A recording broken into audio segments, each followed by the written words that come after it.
जो है वो पढ़ना स्टार्ट करते हैं। स्क्रीन पे आप क्लियर है, आवाज़ होपफुली आप सबको आ रही होगी, चीज़ें समझ में आ रही होंगी, आवाज़ सब सुनाई दे रही होगी। पहला करंट अफेयर्स है कारा सी के बारे में, कारा समुद्र के बारे में आज हमें सारी जानकारी लेनी है। कारा समुद्र थोड़ा लंबा चलेगा तो परेशान मत होना, इससे रिलेटेड जो भी चीज़ें आएंगी वो आपको यहाँ पे समझ में आ जाएंगी। कारा सी एक ये सी है जो रशिया के पास पाया जाता है, ठीक है। यहाँ पे फिनलैंड आपको दिख रहा होगा, इस साइड देखिए छोटा सा ही फिनलैंड दिख रहा है। कारा सी जब रशिया में है तो रशिया में आइसबर्ग जैसी सिचुएशंस बहुत आते हैं, तो वहाँ पे जमी बर्फ़ आपको बहुत ज़्यादा सिकेगी।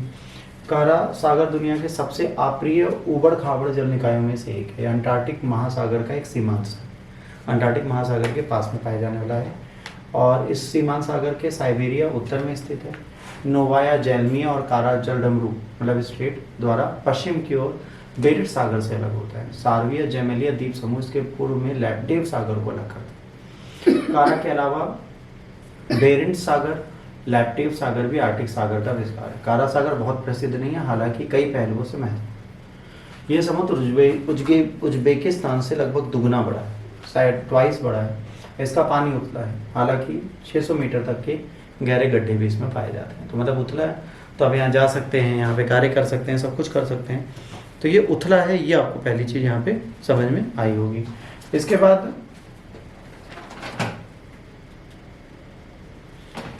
आपको आगे देखना है कि इसमें क्या क्या है। अब कारा समुद्र जो है इसकी 10 इंपॉर्टेंट विशेषताओं में पहला है भौतिकायाम। ये जो है 3,40,000 स्क्वायर माइल्स या 8,80,000 स्क्वायर किलोमीटर का है, ठीक है। एवरेज डेप्थ इसकी जो है वो 417 फीट से लेकर, है ना, और मैक्सिमम डेप्थ जो है इसकी 2034 फीट है। और मीन डेप्थ जो इसकी है बीच की वो 110 के आसपास मीटर में, 1415 से 900 मील्स लॉन्ग है और 970 किलोमीटर या 600 माइल चौड़ाई में। तो ये आपको पहली चीज़ इससे याद रखनी है। दूसरा, ये 1 लाख से 2.5 लाख 1 लाख से 25,000 साल पहले अंतिम हिमयुग में बना था। जो लास्ट हमारी आइस एज थी उस समय पर इसका फॉर्मेशन हुआ था। कारा सागर का निर्माण पिछले हिमयुग में हुआ था जो 1 लाख साल पहले हुआ और 25,000 साल तक चला, ठीक है। इसको डिग्लेशियन की प्रक्रिया में बना था, ठीक है। डिग्लेशियन की प्रगति में बना था, इसका मतलब है कि जो ग्लेशियर थे वो उस टाइम पे पिघल रहे थे और उनकी जो शीट थी, मतलब जो उनका एक तलछटी होती है वो पिघल के समुद्र में जा रही थी। कुछ समुद्र के कुछ हिस्से गाद में पतली परत के नीचे हिमनद बर्फ के टुकड़ों में फंसे हुए देखे जा सकते हैं। आज भी कई जगह आप देखोगे तो यहाँ पे जो इसकी मिट्टी है, क्योंकि उथला सागर है तो उसके नीचे आज भी आपको कई जगह बड़े बड़े आइसबर्ग दिखेंगे जहाँ पे आपको कांस्टेंट दिखते हैं। कारा सी की अगर बात करें तो शेल्फ पर स्थित है। 40% पानी 50 मीटर से कम गहरा है, क्योंकि ये एक उथले हुए जमीन पर है। समुद्र का केवल 2% हिस्सा लगभग 1600 फीट गहरा है या 500 फीट गहरा है। उत्तर में शेल्फ के 2 गहरे समुद्र की गर्तों द्वारा विभाजित किया गया है, अर्थात 2034 फीट गहरी स्वियातोया एनी जो फ्रेंच जेफरलैंड के पूर्व में स्थित है। वोरेनीस गर्द समुद्र के समांतर चलता है और 450 मीटर गहराई के साथ 180 मील पूर्व की ओर चलता हुआ दिखता है। ये कोल्डेस्ट सी है समुद्र का, दुनिया में सबसे ज़्यादा ठंडा अगर कोई समुद्र है तो यही है, ठीक है। कारा सी सबसे ठंडे समुद्रों में एक है।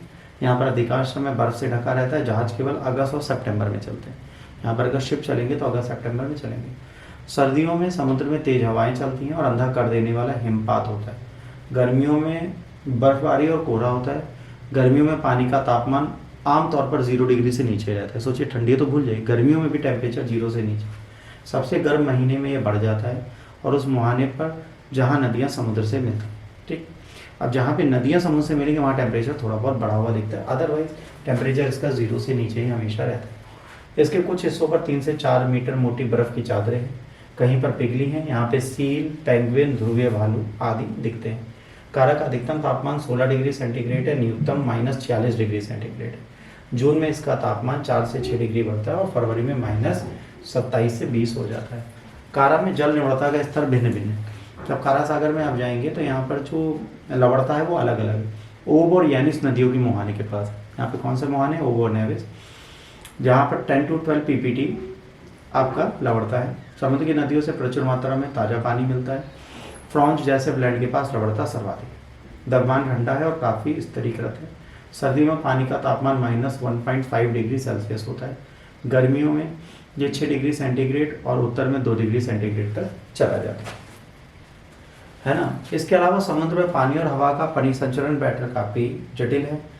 धाराएं दो वर्तमर्त घुमाव में चलती हैं और काफ़ी धीमी होती हैं। यह आमतौर पर दक्षिण पश्चिम और उत्तर पूर्व के भागों की ओर घूमती है। कारा सागर, इस समुद्र का नाम कारा नदी से लिया गया है। कारा सागर कोई भी अन्य नामों से पुकारा जाता है, जैसे रूस में कार्स्कोयो मोर के नाम से जाना जाता है, कभी मारे ग्लेशियर और ओशनिस्थितिक के नाम से जाना जाता था। उस समय भौगोलिक मानचित्रों में इन्हीं दोनों नामों में से किसी से दर्शाया गया। 7वीं शताब्दी में कुछ दस्तावेजों ने इसे समुद्री नार्जमस्की कहा। इस नाम को तब कारा नदी के नाम पर रखा गया जब बेद्रास्काया खाड़ी में बहती थी। यह राजनीतिक रूप से महत्वहीन जल निकाय है, लेकिन एक बार उत्तरी साइबेरिया पर रूस विजय में इसकी महत्वपूर्ण भूमिका थी। तुर्की भाषा में कारा का अर्थ होता है काला और ये उत्तर का प्रतीक है। ठीक, इसके बाद अगला इंपॉर्टेंट है, ठीक है, दूसरी ओर की नदी का नाम है नैंटट्स और इसका अर्थ उबड़ खाबड़ बर्फ से लिया गया। तातर और बश्कीकर समुद्र का एक उपनाम है। इसका अनुवाद होता है काला सागर, इसलिए समुद्र को कार डैनिश भी कहा जाता है। अब यहाँ पे रूसी उत्तरी समुद्री मार्ग स्थित है और 2 महत्वपूर्ण बंदरगाह हैं। रूस के 2 महत्वपूर्ण बंदरगाह हैं, इसलिए जरूरी है। ठीक है, समुद्री मार्ग सुदूर उत्तर पूर्व में रूस को यूरोपीय भाग से जोड़ने वाला सबसे छोटा समुद्री मार्ग, मतलब इससे आप यूरोप जाओगे बहुत जल्दी पहुंचोगे। ये कारा सागर के किनारे स्थित है। कारा सागर के 2 प्रमुख बंदरगाह डिक्सन और नोवी पोर्ट है। इसके 2 इंपॉर्टेंट बंदरगाह डिक्सन एंड नोवी पोर्ट है। ठीक है, और यहाँ से 2 महीने के दौरान फर, खाद्य पदार्थ, लकड़ी, निर्माण सामग्री, मछली आदि निर्यात होती है। डिक्सन पोर्ट जो है ये लाई करता है दक्षिण पूर्वी भाग में। ठीक है, और जो दूसरा नोवी बंदरगाह है ओब नदी के मुहाने पर है। बस इतना आपको याद रखना है। याद रखना डिक्सन सबसे इंपॉर्टेंट पोर्ट है जहाँ 1,30,000 टन कार्गो 1 साल में गुजर जाता है। इसके बाद कारा great Arctic state nature reserve का एक महत्वपूर्ण हिस्सा है। ठीक है, ग्रेट आर्कटिक स्टेट नेचर में ये आता है, तो इसको भी प्रिजर्व करना हमारे लिए जरूरी है। समुद्र में सबसे बड़ा द्वीप समूह जो है उसका नाम क्या है? नार्डसकी ओल्ड द्वीप समूह। ये सबसे पुराना द्वीप समूह यहाँ पर पाया जाता है। कारा में बहुत सारी आर्कटिक समुद्री जीव रहते हैं। कारा सागर में भी जो आर्कटिक के समुद्री जीवन है वो मेन आर्कटिक में बहुत ज़्यादा नहीं पाया जाएगा, जितना भी होगा अंटार्कटिका सब यहीं पाया जाएगा। तो यहाँ पर कई सारे जीव हैं, मरी लाइफ यहीं पर रहती है। यहाँ पर क्या रहते हैं? ध्रुवीय भालू रहते हैं, स्तनधारी जीव के किनारे मछलियाँ, सील का शिकार करते देखे जाते हैं। ध्रुवीय खरगोश, वालरस और सील भी यहीं देखे पाए जाते हैं। कारा सागर को सोवियत संघ द्वारा फेंके गए परमाणु कर्चे द्वारा प्रदूषित किया गया था। 1965 से 1988 तक इन्होंने जितना भी इनका परमाणु कचरा था वो सब इसी में फेंका था। ठीक है, सोवियत संघ द्वारा 14 परमाणु रिएक्टर, 19 जहाज, AK-27 परमाणु प्रौद्योगिकी और रेडियोधर्मी सामग्री से वाले 700 से अधिक भारी मशीनरी भागों के रेडियोधर्मी अवशिष्ट को पानी में फेंक दिया गया था। इसके रूस द्वारा प्रदूषित किया गया। इस परमाणु कचरे को नॉर्वे, फिनलैंड जैसे देशों के लिए खतरा है, लेकिन सबसे बड़ा खतरा स्वयं रूस के लिए। हालांकि रूस सरकार अभी तक कारा सागर के पानी में अतिरिक्त डंपिंग को रोकने के लिए कोई महत्वपूर्ण कदम नहीं उठाती। आज भी यहीं पर डंपिंग की जाती है। और न्यूक्लियर वेस्ट कहीं पर भी फेंकिए तो न्यूक्लियर वेस्ट एक दिन में नहीं खत्म होता। अगर आप कहीं पर भी परमाणु कचरा डालेंगे तो डालने के बाद तकरीबन 100 वर्षों तक वो कचरा एज इट इज़ रहता है। भले वो नदी हो, समुद्र हो, कुछ भी हो। और नदी होगी तो 100 वर्षों में हो जाएगा अगर वो बहता है। अगर कोई चीज़ स्थिर है, कहीं पे पानी पहले से स्थिर है, वो नहीं बहता, तो आपको समस्याओं का सामना करना पड़ेगा। हालांकि रूस स्थित है गैर लाभकारी संगठन बेलिना आर्कटिक क्षेत्र में परमाणु कचरे की डंपिंग के मुद्दे में केंद्र में लाने की कोशिश कर रही है और पर्यावरणीय मुद्दों में इसको लेके जा रही है। प्राकृतिक संसाधन बहुत है।